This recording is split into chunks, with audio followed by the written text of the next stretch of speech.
Boa tarde, hoje dia 31 de março de 2020, vamos para a nossa terceira aula de Direito Internacional Penal, aula que faz parte do programa de adaptação do curso de Direito Internacional Penal da graduação em Direito da PUC. Vai ser necessário que vocês tenham com vocês algum material.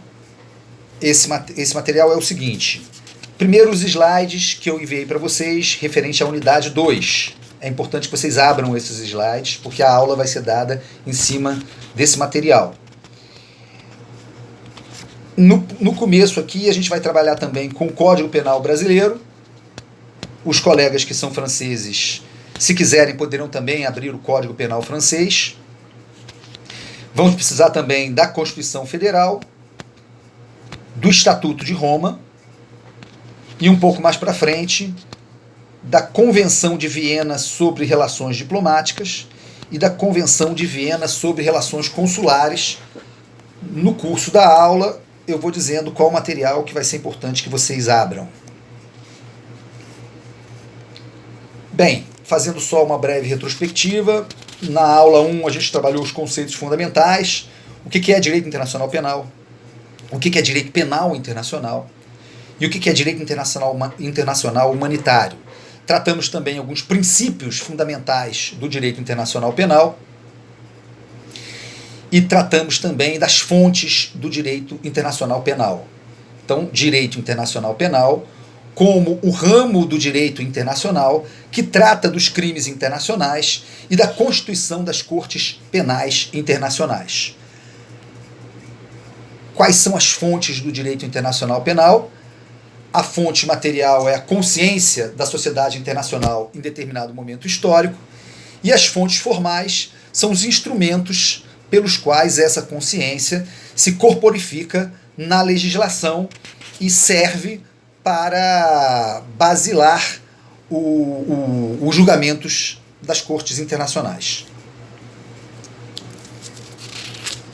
Trabalhamos aí já na segunda aula, trabalhamos também o conceito de crime internacional, a diferença entre crime internacional em sentido estrito, também chamados de crimes internacionais nucleares, e os crimes internacionais em sentido amplo, onde se destacam os crimes internacionais baseados em tratados.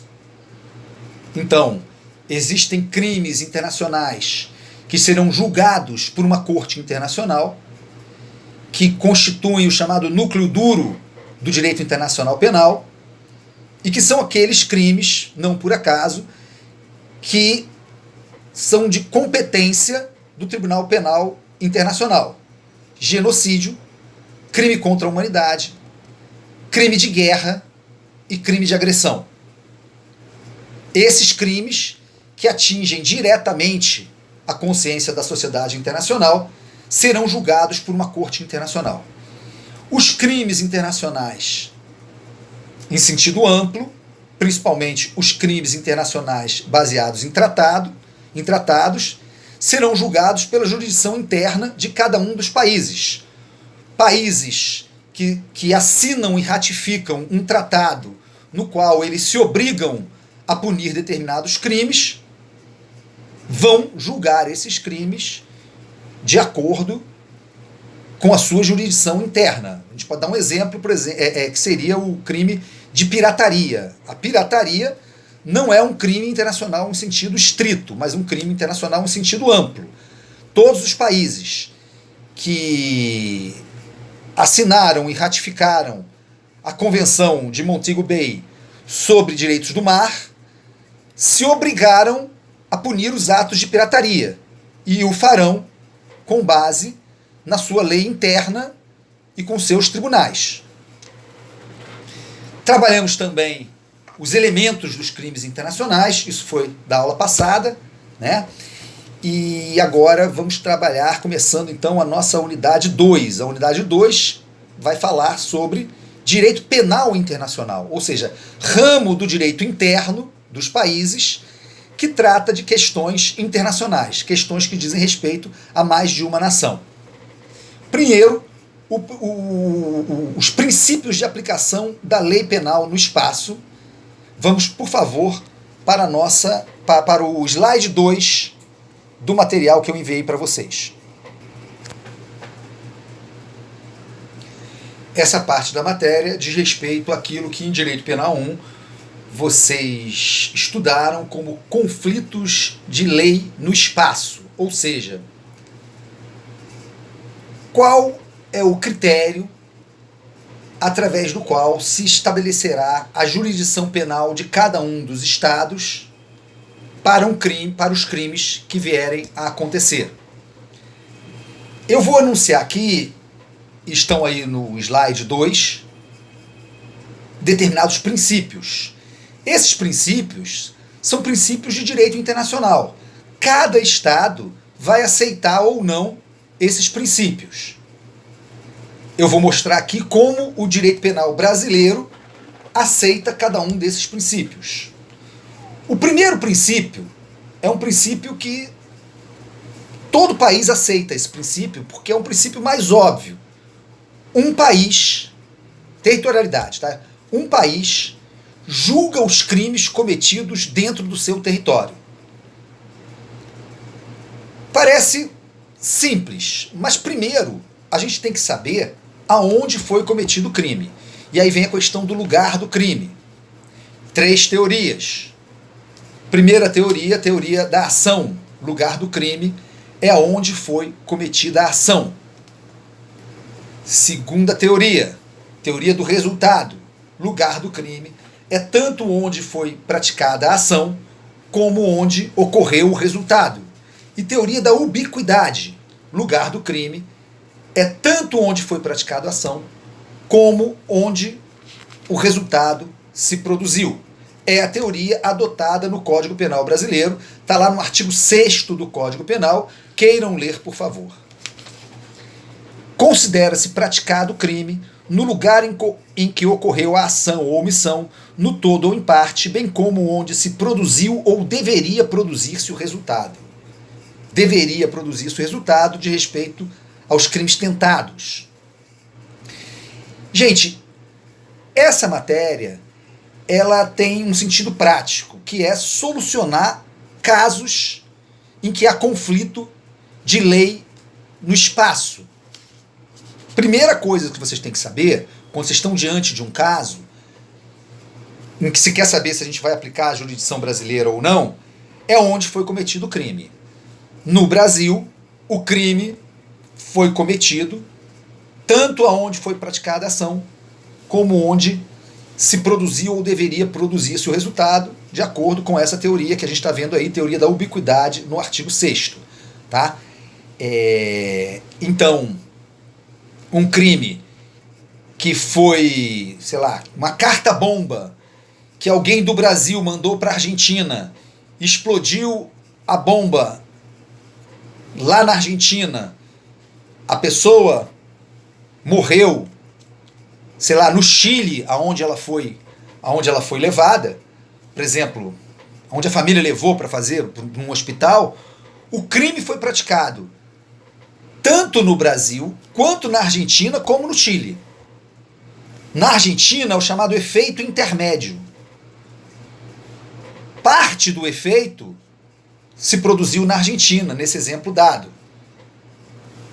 Vamos aplicar a nossa lei de acordo com o princípio da territorialidade, porque o crime foi praticado também no território nacional. Agora, se houver julgamento na Argentina ou no Chile, com base na lei deles, haverá um conflito positivo de jurisdição que será resolvido aqui no Brasil, de acordo com o artigo 8º do Código Penal, mas essa é uma matéria que a gente vai tratar um pouquinho mais para frente. Bem, vamos lá. O primeiro princípio, o princípio da territorialidade.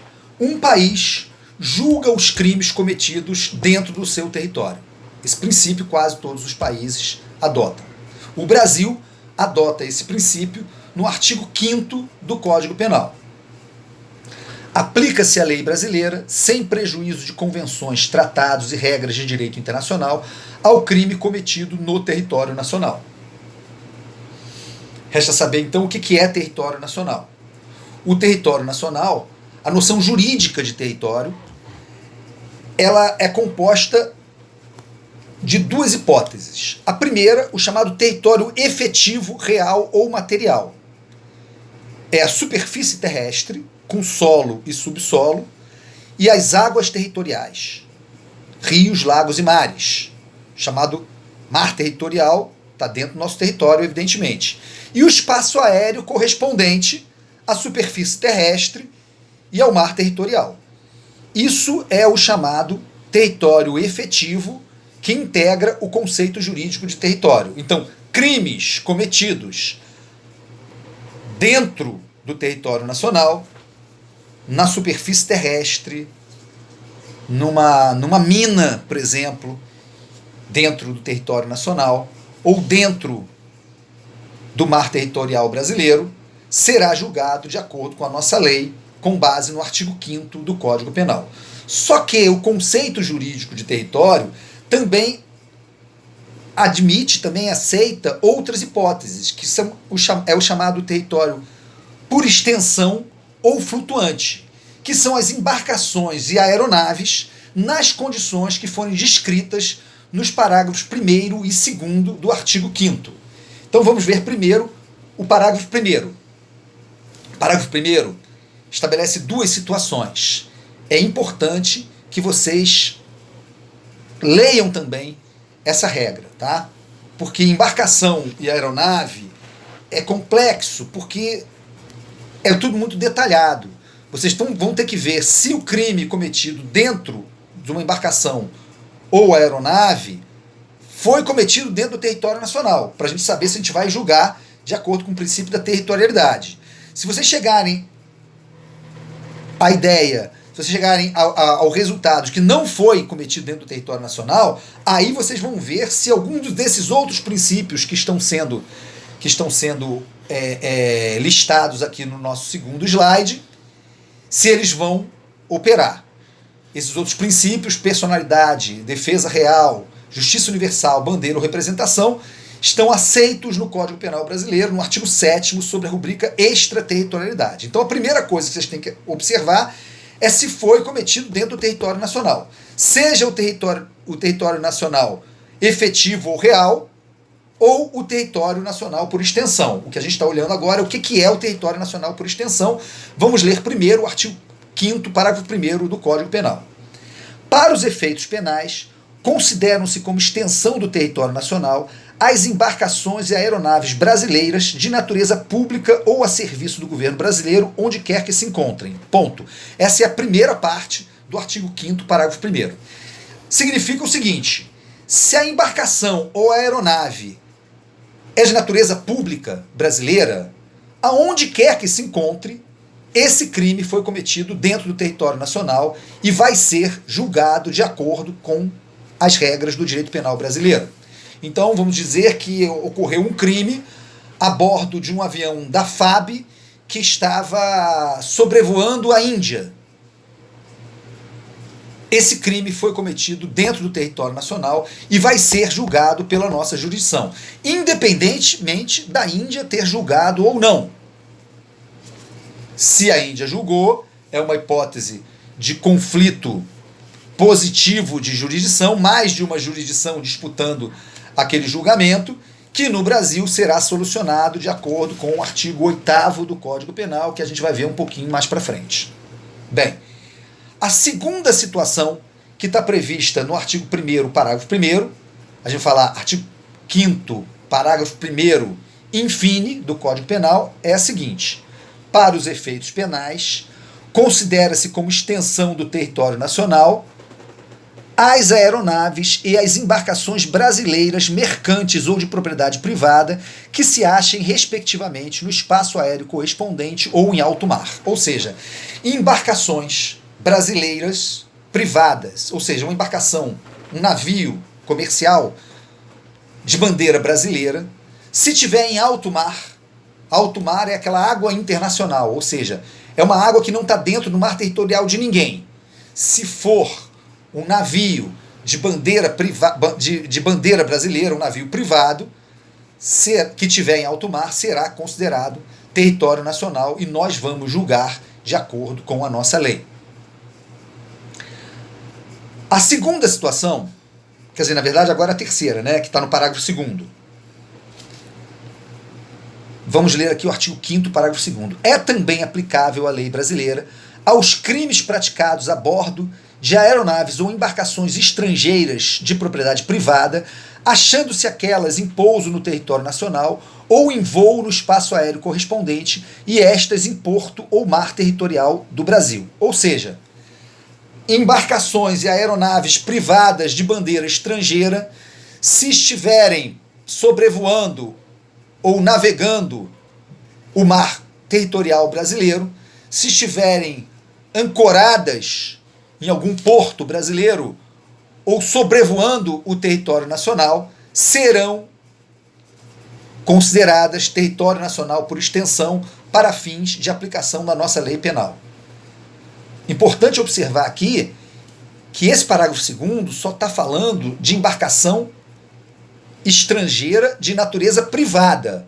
Uma embarcação ou uma aeronave estrangeira de natureza pública, ainda que esteja sobrevoando o território nacional ou o mar territorial brasileiro, não será considerado território nacional para fins de aplicação da nossa lei penal. Então, fazendo aqui uma breve síntese, crimes praticados dentro do território nacional, superfície terrestre, águas territoriais, espaço aéreo correspondente, aplica-se o princípio da territorialidade, vamos julgar de acordo com a nossa lei. Crimes cometidos a bordo de aeronaves ou embarcações brasileiras, públicas, onde quer que se encontrem, artigo 5º, parágrafo 1º, primeira parte, vai ser considerado território nacional, vamos aplicar a nossa jurisdição. Terceira situação, crimes cometidos a bordo de embarcações brasileiras ou aeronaves brasileiras que estejam navegando ou sobrevoando águas internacionais. Também se aplica a lei penal brasileira com base no artigo 5º, parágrafo 1º, infine. Vamos agora para a quarta situação. Crimes cometidos a bordo de aeronaves ou embarcações de bandeira estrangeira e de natureza privada, se estiverem sobrevoando ou dentro do nosso mar territorial, ou sobrevoando o território brasileiro, serão consideradas território nacional, para fins de aplicação da nossa lei penal. Não se aplica a lei penal brasileira caso se trate de embarcação ou aeronave de natureza pública estrangeira. Esse é o princípio da territorialidade. Os outros princípios que a gente vai analisar aqui estão previstos no artigo 7º do Código Penal, sobre a rubrica de extraterritorialidade. Ou seja, são crimes que foram cometidos fora do território nacional. Vocês já viram que o crime não foi cometido dentro do território nacional, então não se aplica a regra da territorialidade. Só que a nossa lei também prevê a jurisdição brasileira para crimes cometidos fora do território nacional. Está no artigo 7º do Código Penal. Ficam sujeitos à lei brasileira, embora cometidos no estrangeiro. Inciso 1, os crimes. E aí eles vão listar aqui que crimes são esses. Inciso 2, também serão listados. Se vocês lerem, é importante que nesse momento vocês leiam todo o artigo 7º do Código Penal. Porque ali a gente tem as regras de extraterritorialidade condicionada e extraterritorialidade incondicionada. Os casos de extraterritorialidade incondicionada são aqueles crimes que foram cometidos fora do território nacional, mas nós temos muito interesse em julgar. Então, nesses crimes, para esses crimes, vai valer a regra do artigo 7º, parágrafo 1º. Queiram, por favor, dar uma olhadinha aí. Parágrafo 1º. Nos casos do inciso 1, o agente é punido segundo a lei brasileira, ainda que absolvido ou condenado no estrangeiro. Essa extraterritorialidade, ela é incondicionada. Significa que a gente vai julgar, mesmo que a pessoa já tenha sido julgada por esse crime no estrangeiro, pode até já ter sido absolvida. Nós vamos julgar, ok? Os casos que estão no inciso 2 são de extraterritorialidade condicionada. Nesses casos que estão listados no artigo 7º, inciso 2, valerá a regra do artigo 7º, parágrafo 2º. Está escrito aqui: nos casos do inciso 2, a aplicação da lei brasileira depende do concurso das seguintes condições: a. Entrar o agente no território nacional. B. Ser o fato punível também no país em que foi praticado. C. Estar o crime incluído entre aqueles pelos quais a lei brasileira autoriza a extradição. D. Não ter sido o agente absolvido no estrangeiro ou não ter aí cumprido a pena. E. Não ter sido o agente perdoado no estrangeiro ou por outro motivo não estar extinta a punibilidade segundo a lei mais favorável. Ou seja, os casos de extraterritorialidade condicionada, para serem julgados de acordo com a lei brasileira, tem que estar presentes todas as condições descritas no artigo 7º, parágrafo 2º da Lei Penal Brasileira. Então vamos dar um exemplo. Um brasileiro porta drogas, porta maconha na Holanda. É crime. No Brasil isso é crime, está previsto no artigo 28 da Lei 11.343 de 2006, Lei de Drogas. Primeiro ponto, onde foi praticado o crime? Olha lá no artigo 6º, o lugar onde foi praticada a ação, bem como onde ocorreu o resultado. O crime foi praticado dentro da Holanda. Então não vai ser aplicado o princípio da territorialidade. Chegamos à conclusão que é crime praticado fora do território brasileiro. E aí a gente vai ter que analisar aqui se alguma das situações do artigo 7º de extraterritorialidade estão presentes. Deem uma olhada lá. Vocês vão olhar lá e vão chegar à seguinte conclusão. Sim, está presente aqui, ó. Porque o artigo 7º, inciso 2, a linha B, fala: ficam sujeitos à lei brasileira, embora cometidos no estrangeiro. 2. Os crimes B, praticados por brasileiro. Então, nesse caso, é de extraterritorialidade condicionada. Vamos ver se estão presentes as condições para ser julgado esse caso de acordo com a Lei Penal Brasileira. Entrar o agente no território nacional. Vamos dizer que esse sujeito tenha voltado para o Brasil. Estaria presente. Ser o fato punível também no país em que foi praticado. Na Holanda, esse fato não é criminoso. Ainda que seja no Brasil, não é na Holanda. Então falta a condição descrita no artigo 7º, parágrafo 2º, a linha B, para aplicação da Lei Penal Brasileira. Ainda que todos os outros incisos aqui, outras condições do parágrafo 2º estejam presentes, falhando só uma delas, já não será aplicada a Lei Penal Brasileira. Então, nesse caso hipotético que foi dado, não aplicamos a lei brasileira, porque é hipótese de extraterritorialidade condicionada e não está presente a condição prevista no artigo 7º, parágrafo 2º, a linha B do Código Penal Brasileiro. Bem, estamos até tratando de uma situação de extraterritorialidade que corresponde ao princípio da personalidade, que é o segundo princípio que a gente está analisando aí.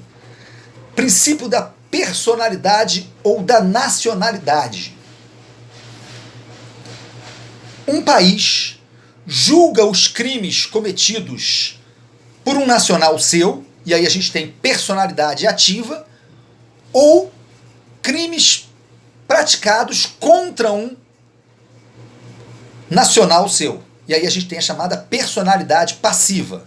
Vamos analisar agora como o Código Penal prevê esse princípio. Ele está no artigo 7º, Inciso 2, a linha B, a chamada personalidade ativa. Ficam sujeitos à lei brasileira, embora cometidos no estrangeiro. A linha 2, inciso 2, os crimes, a linha B, praticado por brasileiro. Como está no inciso 2, como a gente viu no casinho que a gente terminou de analisar, é extraterritorialidade condicionada. Para a gente aplicar a nossa lei, deverão estar presentes todos os requisitos que estão listados no artigo 7º, parágrafo 2º do Código Penal. Já a hipótese de personalidade passiva, ou seja, crime praticado contra um nacional, também está previsto na nossa lei como hipótese de extraterritorialidade. Então vai estar lá. Ficam sujeitos, artigo 7º, tá, gente? Ficam sujeitos à lei brasileira, embora cometidos no estrangeiro. Parágrafo 3º. A lei brasileira aplica-se também ao crime cometido por estrangeiro contra brasileiro fora do Brasil, se reunidas as condições previstas no parágrafo anterior. A. Não foi pedida ou foi negada a extradição. B. Houve requisição do ministro da Justiça. Então, para o caso da personalidade passiva, ou seja, crime praticado fora do Brasil contra brasileiro, deverão estar presentes todas as condições do artigo 7º, parágrafo 2º, e também as condições do artigo 7º, parágrafo 3º. Então disse que essa é uma extraterritorialidade hipercondicionada, porque além das condições previstas no parágrafo 2º, também deverão estar presentes as condições previstas no parágrafo 3º. Próximo princípio. Princípio da defesa ou real objetivo. Um país julga os crimes cometidos contra seus interesses, contra interesses públicos dessa nação. No Brasil, esse princípio está adequado ao artigo 7º, inciso 1. Vamos ver aqui quais são. Artigo 7º. Ficam sujeitos à lei brasileira, embora cometidos no estrangeiro. 1. Os crimes contra a vida ou a liberdade do presidente da República. Então, se alguém matar o presidente da República, sei lá, no Japão, vamos dizer que essa pessoa seja absolvida no Japão. Nós vamos julgar esse caso, independente de qualquer condição. Esse caso é de extraterritorialidade incondicionada. Ok? E não é só esse. Artigo 7º, inciso 1, eu li. Inciso 1, a linha A que eu li para vocês. Mas tem também a linha B. Contra o patrimônio ou a fé pública da União, do Distrito Federal, de Estado, de território ou de município, de empresa pública, sociedade de economia mista, autarquia ou fundação instituída pelo poder público. Lá, vamos imaginar que depredaram a embaixada brasileira na Itália. Nós vamos julgar porque é crime contra o patrimônio da União. Fé pública da União, vamos dizer que falsificaram moeda brasileira, falsificaram o real na China. Vamos julgar de acordo com o artigo 7º, inciso 1, a linha B. Continuando as hipóteses de extraterritorialidade condicionada com base no princípio da defesa ou real objetivo. Artigo 7º, inciso 1, a linha C. Ficam sujeitos à lei brasileira, embora cometidos no estrangeiro, os crimes. C. Contra a administração pública por quem está a seu serviço. Então, se algum funcionário do Estado brasileiro comete um crime contra a administração pública, estando a serviço da administração pública brasileira, será julgado com a nossa lei, independente de qualquer condição. Então vamos imaginar um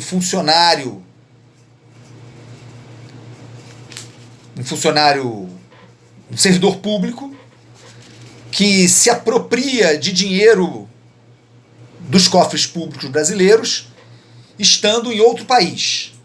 Isso é crime do artigo 312 do Código Penal e vamos julgar de acordo com o permissivo do artigo 7º, inciso 1, a linha C do Código Penal. Então essas são hipóteses de extraterritorialidade incondicionada com base no princípio da defesa ou real objetivo. Outro princípio, justiça universal ou cosmopolita. Um país julga crimes que atingem interesses universais aonde quer que esses crimes sejam praticados. No Brasil, essa é uma hipótese que está prevista no artigo 7º, inciso 1, a linha D, e artigo 7º, inciso 2, a linha A do Código Penal. Vamos ver. O que está no artigo 7º, inciso 1, a linha D, é extraterritorialidade incondicionada. Ficam sujeitos à lei brasileira, embora cometidos no estrangeiro, os crimes de genocídio, quando a gente for brasileiro ou domiciliado no Brasil. Nesses casos, vamos aplicar a lei penal brasileira, independente de qualquer condição. Agora, as hipóteses de justiça universal, também chamado de jurisdição universal, também estão previstos no artigo 7º, inciso 2, a linha A do Código Penal.